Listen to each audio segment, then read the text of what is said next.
ನಿಮ್ಮ ಹಳೆಯ ಒಡವೆನ ಅಧಿಕ ಬೆಲೆಗೆ ಮಾರಬೇಕೆ?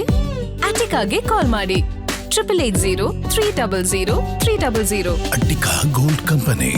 ನಾನು ಅನಿರುದ್ಧ್ ಅವ್ರನ್ನ ಮಾತನಾಡಿಸ್ತಾ ಹೋಗ್ತೀನಿ. ಅನಿರುದ್ಧ, ನೀವು ಹೇಳಿದ್ರಿ ಒಂದು ಸ್ಕೂಲಿಗೆ ಬಂದಿದ್ರು ಅಂತ ಹೇಳಿ, ಅದಾದ ನಂತರ ನೀವು ಮತ್ತೆ ಎಲ್ಲಿ ಭೇಟಿ ಆಗಿದ್ರಿ ಅವರನ್ನು? ಮತ್ತೆ ಒಂದು ಸರ್ತಿ ಚೆನ್ನೈಯಲ್ಲಿ ಒಂದು ಸರ್ತಿ ಭೇಟಿ ಆಗಿದ್ದೆ. ಆದರೆ ಅದು ಬಹಳ ಒಂಥರ ಕ್ವಿಕ್ ಭೇಟಿ, ಅಂದರೆ ಸುಮ್ಮನೆ ನಮಸ್ತೆ ಅಮ್ಮ ಹೇಗಿದ್ದೀರಾ ಅಂತ ಒಂದು ಜಸ್ಟ್ ಒಂದು ಮಾತಾಡಿಸಿ ಭೇಟಿ ಆಗಿದ್ದ ಕ್ಷಣ. ಅಲ್ಲಿ ನಾನು ಬೇರೆ ಒಂದು ರೆಕಾರ್ಡಿಂಗ್ ಕೆಲ್ಸಕ್ಕೆ ಹೋಗಿದ್ದೆ. ಅಲ್ಲಿ ಅಚಾನಕ್ ಆಗಿ ಅವರು ಸಿಕ್ಕಿದ್ದು, ಬಂದರು. ಸೊ ಹಾಗೆ ಅದೊಂಥರ ಅವ್ರು ಆ ಆರನೇ ಬೇರೆ ಸರ್. ಅವರು ಬಂದ ತಕ್ಷಣ ನಮಗೆ ಗೊತ್ತಿಲ್ಲದೆ ಅದೊಂದು ಶಕ್ತಿ ಸಿಗತ್ತೆ, ಹೌದು, ಆ ಒಂದು ಆಶೀರ್ವಾದ ಸಿಗತ್ತೆ. ಈಗ ಫಾರ್ ಎಕ್ಸಾಂಪಲ್ ಒಂದು ನಮಗೆ ಎಲ್ಲೋ ಒಂದು ದೇವಸ್ಥಾನಕ್ಕೆ ಹೋದಾಗ ಒಂದು ಪ್ರಸಾದ ಸಿಕ್ಕಿದ್ರೆ ಅದು ತಿಂದು ಆ ಒಂದು ತೃಪ್ತಿ ಸಿಗತ್ತಲ್ಲ, ಆ ಒಂದು ಖುಷಿ ಸಿಗತ್ತಲ್ಲ, ಆ ತೃಪ್ತಿನ ನೀವು ಯಾವುದೇ ರೀತಿಯಲ್ಲಿ ನೀವು ಅದನ್ನ ವರ್ಣಿಸಕ್ಕೂ ಆಗಲ್ಲ. ಟ್ರೂ. ಹಾಗೆ ಜಾನಕಮ್ಮ ಅವರ ಆಶೀರ್ವಾದ ಆಗಲಿ, ಅವರ ಒಂದು ಆರ ಆಗಲಿ, ಆ ಒಂದು ಭೇಟಿ ಆಗಲಿ, ಅದನ್ನ ಯಾವುದೇ ರೀತಿಯಲ್ಲಿ ಅದನ್ನ ವರ್ಣಿಸಕ್ಕಾಗಲ್ಲ. ನಾನು ಎಷ್ಟು ಪುಣ್ಯ ಮಾಡಿದ್ದೀನಿ ಅಂದರೆ ಅವ್ರನ್ನ ನೋಡಿರೋರಾಗ್ಲಿ, ಭೇಟಿ ಮಾಡಿರೋರಾಗ್ಲಿ, ಆಶೀರ್ವಾದ ಪಡ್ಕೊಂಡಿರೋರಾಗ್ಲಿ, ಮೊದಲನೇ ಸರ್ತಿ ಇದು ಬಹಳ ಕೆಲವು ಜನಕ್ಕೆ ಗೊತ್ತಿಲ್ಲ ಅನ್ಸುತ್ತೆ. SPB ಅವರು ಚಿತ್ರರಂಗಕ್ಕಿಂತ ಬರೋಕ್ಕಿಂತ ಮುಂಚೆ ಅವರು ಒಂದು ಕಾಂಪಿಟೇಷನ್ಗೆ ಹೋಗ್ತಾರಂತೆ. ಸೊ ಆ ಸ್ಪರ್ಧೆಯಲ್ಲಿ SPB ಆಬ್ವಿಯಸ್ಲಿ ಅವರು ಗೆಲ್ತಾರೆ. ಆ ಸ್ಪರ್ಧೆಯ ತೀರ್ಪುಗಾರರು ಬಂದ್ಬಿಟ್ಟು ಜಾನಕಮ್ಮ ಅವರು. ಜಾನಕಮ್ಮ ಅವರು ಅವತ್ತು ಅವ್ರಿಗೆ ಪ್ರೈಸ್ ಕೊಟ್ಬಿಟ್ಟು, ನೀನು ಬಹಳ ದೊಡ್ಡ ಕಲಾವಿದ ಆಗ್ತೀಯಪ್ಪ, ನೀನು ಇನ್ನೊಳ್ಳೊಳ್ಳೆ ಫ್ಯೂಚರ್ ಇದೆ, ಆಲ್ ದಿ ಬೆಸ್ಟ್, ಸಂಗೀತನ ಮಾತ್ರ ಬಿಡಬೇಡ, ಚೆನ್ನಾಗಿ ಪ್ರಾಕ್ಟೀಸ್ ಮಾಡು ಅಂತ ಹೇಳಿ ಆಶೀರ್ವಾದ ಮಾಡಿ ಅವರು ಅಲ್ಲಿಂದ ಹೊರಟ್ರಂತೆ. So great. ಅವ್ರ ಇಂಟರ್ವ್ಯೂ ಅಲ್ಲಿ ಹೇಳ್ತಾರೆ, ನನ್ ಯಾವಾಗ ಆ ತರ ಆಶೀರ್ವಾದ ಮಾಡಿದ್ನೋ ನನಗಿಂತ ಜಾಸ್ತಿ ಹಾಡಕ್ ಶುರು ಮಾಡ್ಬಿಟ್ರು SPB ಸರ್ ಅಂತ.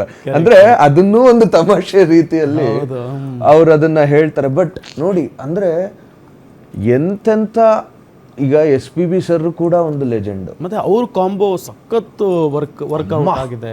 ಮೈ ಗಾಡ್, ಅದೊಂಥರ ಅದೇ very few people get that, ಏನೋ ಅದೊಂಥರ ಕಾಂಬಿನೇಷನ್ ಆಗಿರ್ಲಿ ಅಥವಾ ಅದೊಂಥರ ಆಪರ್ಚುನಿಟೀಸ್ ಆಗಿರ್ಲಿ. ಹೌದು.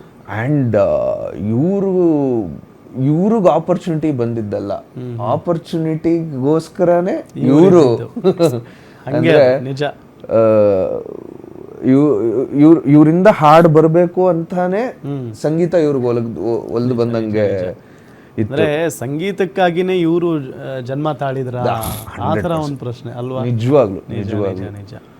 ಸೊ ಅದಾದ ನಂತರ ಮತ್ತೆ ಎಲ್ಲಿ ಭೇಟಿ ಆಗಿದ್ರಿ?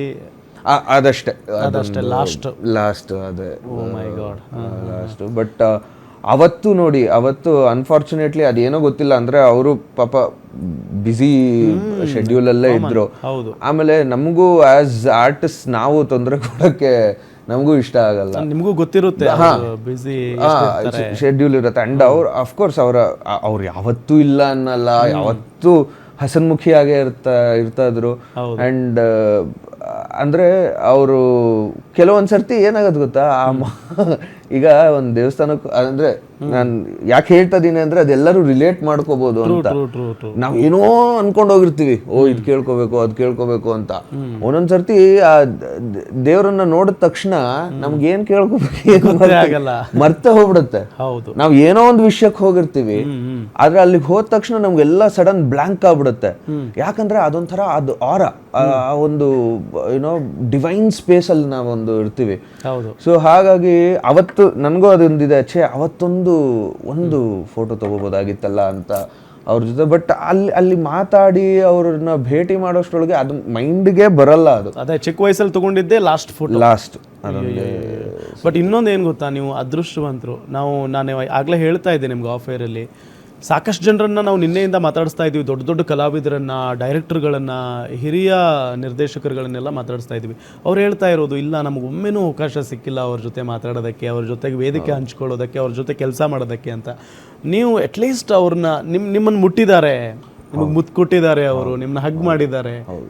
ಸೊ ಗ್ರೇಟ್ ಅದೆಲ್ಲ. ಇಲ್ಲ, ನಿಜವಾಗ್ಲೂ ಅದು ಆಶೀರ್ವಾದ, ಒಂದು ಪುಣ್ಯ, ಒಂದು ಸೌಭಾಗ್ಯ. ಅದಕ್ಕೆ ನಮ್ಮ ಗುರುಗಳು ಶ್ರೀಮತಿ ಮಂಜುಳಾ ಗುರುರಾಜ್ ಅವ್ರಿಗೆ ನಾನು ಯಾವತ್ತಿಗೂ ಚಿರಋಣಿಯಾಗಿರ್ತೀನಿ. ಯಾಕಂದ್ರೆ ಅವರಾಗ್ಲಿ, ಗುರುಜಿ ಅವ್ರ ಹಸ್ಬೆಂಡ್ ಆಗಲಿ, ಅವರ ಒಂದು ಶಾಲೆಯಿಂದ, ಅವರ ಒಂದು ಆರ್ಕೆಸ್ಟ್ರಾಯಿಂದ ಬಹಳ ಕಾರ್ಯಕ್ರಮಗಳಲ್ಲಿ ನನ್ನ ಹಾಡಿಸಿದ್ದಾರೆ, ನನಗೊಂದು ಪ್ರೋತ್ಸಾಹ ಕೊಟ್ಟಿದ್ದಾರೆ. ಆ್ಯಂಡ್ ಬಹಳಷ್ಟು ಲೆಜೆಂಡ್ಸ್, SPB ಸರ್ ಆಗಲಿ, ಹರಿಹರನ್ ಸರ್ ಆಗಲಿ, ಜಾನಕಮ್ಮ ಅವರಾಗಲಿ, ಇವ್ರನ್ನೆಲ್ಲ ನಾನು ಭೇಟಿಯಾಗಕ್ಕೆ ಕಾರಣನೇ ಒಂದು ಸಾಧನಾ ಸಂಗೀತ ಶಾಲೆ ಅಂತಲೇ ಹೇಳ್ಬೋದು, ಮಂಜುಳಾ ಗುರುರಾಜ್ ಅವರು ಅಂತಲೇ ಹೇಳ್ಬೋದು. ಸೊ ಇದೆಲ್ಲ ಒಂಥರ, ಅಂದರೆ ನಮಗೂ ಎಷ್ಟೊಂದು ಸರ್ತಿ ಅನಿಸ್ತಾ ಇರುತ್ತಲ್ವ, ಅಂದರೆ ಒಂದೊಂದು ಸರ್ತಿ every artist has an up side and down side. So ನಮಗೂ ಒಂಥರ ಅಯ್ಯೋ ಇದು ಯಾಕಾದ್ರೂ ಏನೋ ವರ್ಕ್ ಆಗ್ತಾ ಇಲ್ವಲ್ಲ, ಇದು ಏನೋ ಒಂದೊಂದು ಸರ್ತಿ ನಮಗೂ ಅನಿಸ್ತಾ ಇರುತ್ತೆ. ಅಂದರೆ there will be a down side session for all artist. ಅಂಥ ಟೈಮಲ್ಲಿ ನನಗಿದೇ ಜ್ಞಾಪಕ ಬರುತ್ತೆ, ಇಲ್ಲ ಇಂಥ ಒಂದು ಯುನೋ ಲೆಜೆಂಡ್ಸ್ ಇವರಿಂದ ನೀನು ಆಶೀರ್ವಾದ ತೊಗೊಂಡಿದ್ಯಾ. So it is something, there should be something. ಇಲ್ಲಾಂದರೆ ಸುಮ್ಮನೆ ಅದಾಗಲ್ಲ. Everything is a chain reaction in this world ಅನ್ನೋ ಹಾಗೆ. ಒಂದು ಅದು, ಇನ್ನೊಂದು ಅವ್ರು ಅಷ್ಟು ಬ್ಯುಸಿ ಇದ್ರು ಆ ಟೈಮಲ್ಲಿ. ಅಂದರೆ ಒಂದು ದಿವಸಕ್ಕೆ 16 ಹಾಡು 18 ಹಾಡು ಹಾಡೋದು, ಅದನ್ನ ಸುಮ್ಮನೆ ಹೇಳಕ್ಕೂ ಒಂಥರ ಭಯ ಆಗುತ್ತೆ. ಅಲ್ಲ, ಅದು ಹ್ಯೂಮನ್ಲಿ ಇಂಪಾಸಿಬಲ್. ಅದು ಒಂಥರ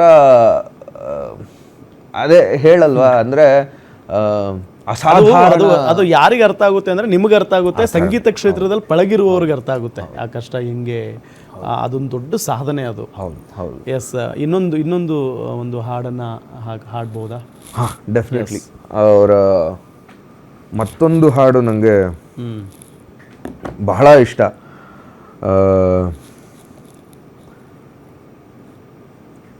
ಒಮ್ಮೆ ನಿನ್ನನ್ನು ಕಣ್ತುಂಬ ಕಾಣುವ ಆಸೆಯಲ್ಲಿರುವೆ, ಒಮ್ಮೆ ನಿನ್ನನ್ನು ಕಣ್ತುಂಬ ಕಾಣುವ ಆಸೆಯಲ್ಲಿರುವೆ, ಭುವಿಯಲ್ಲೋ ಬಾನಲ್ಲೋ ಇನ್ನೆಲ್ಲೋ ನಾ ಕಾಣೆ, ಒಮ್ಮೆ ನಿನ್ನನ್ನು ಕಣ್ತುಂಬ ಕಾಣುವ ಆಸೆ ಎಲ್ಲಿರುವೆ. ಇದಂತೂ ಎವರ್ ಗ್ರೀನ್. ಯಾವಾಗಲೂ ಕೂಡ ಈಗಿನ ಅಂದರೆ ಜನ್ಸಿ ಅಂತ ಏನು ಕರಿತೀವಿ, ಎಲ್ಲರೂ ಇಷ್ಟಪಡುವಂಥ ಸಾಂಗುಗಳು. ನಿನ್ನೆಯಿಂದನೂ ಇವರು ಹಾಡಿದ್ದ ಇದನ್ನ, ಜೊತೆಗೆ ಅವರು ಮಕ್ಕಳ ವಾಯ್ಸಲ್ಲಿ, ಪ್ರಾಣಿ ಪಕ್ಷಿಗಳ ವಾಯ್ಸಲ್ಲಿ, ಅದು ಹೆಂಗೆ ಆ ವ್ಯಕ್ತಿ ಬಗ್ಗೆ ವರ್ಣನೆ ಮಾಡೋಕ್ಕೇನೆ ಅದೊಂಥರ ಹೆಮ್ಮೆ ಆಗುತ್ತೆ, ಅವ್ರ ಬಗ್ಗೆ ಮಾತಾಡೋದಕ್ಕೇನೆ ಖುಷಿ ಆಗುತ್ತೆ, ಆಶ್ಚರ್ಯ ಜೊತೆಗೆ. 100%. ಯಾಕಂದರೆ ಒಂದು ವಾಯ್ಸ್ನ ಒಬ್ಬ ಸಂಗೀತ ಕಲ್ತಿರೋರಾಗಲಿ ಅಥವಾ ಈಗ ಗಾಡ್ ಗಿಫ್ಟ್ ಥರ ಒಬ್ಬ, ಅಂದರೆ ಫೋಕ್ ವರ್ಷನ್ಸಲ್ಲಿ ಅವ್ರಿಗೆ ಆ ಒಂದು ವಾಯ್ಸ್ ಒಲ್ದು ಬಿಟ್ಟಿರುತ್ತೆ. ಹೌದು. ಯಾರೇ ಆಗಲಿ ಆ ಟೋನ್ನ ಮಾಡ್ಯುಲೇಟ್ ಮಾಡೋದೇ ಒಂಥರ ಬಹಳ ಕಷ್ಟ. ಯಾಕಂದರೆ ಅದಕ್ಕೆ ಇಯರ್ಸ್ ಆಫ್ ಪ್ರಾಕ್ಟೀಸ್ ಬೇಕಾಗತ್ತೆ. ಸುಮ್ಮನೆ ಜಸ್ಟ್ ಒಂದು ಫ್ಯೂ ಮಂತ್ಸಲ್ಲೋ ಒಂದೆರಡು ದಿವಸದಲ್ಲೋ ಆಗುವಂತಹ ಕೆಲಸ ಅಲ್ಲ. ಬಟ್ ಒಂಥರ ಒಬ್ಬ ಸಿಂಗರ್ ಆಗಿ ಇನ್ನೊಬ್ಬ ಸಿಂಗರ್ ವಾಯ್ಸ್ನ ಇಮಿಟೇಟ್ ಮಾಡೋದೇ ಕಷ್ಟ. ಅಂಥದ್ರಲ್ಲಿ ಒಬ್ಬ ಮಗು ಥರ ಹಾಡಿ ಪ್ರಕೃತಿಯ ಒಂದು ಧ್ವನಿಗಳನ್ನ ನಮ್ಮ ವಾಯ್ಸಲ್ಲಿ ತರೋದಿದೆಯಲ್ಲ, ಅದು ನಿಜವಾಗ್ಲೂ ಅದಕ್ಕೆ ಅವರು ದೈವಾಂಶ ಸಂಭೂತರು. ಯಾಕಂದ್ರೆ ಪ್ರಕೃತಿನೇ ಅವರಲ್ಲಿದೆ.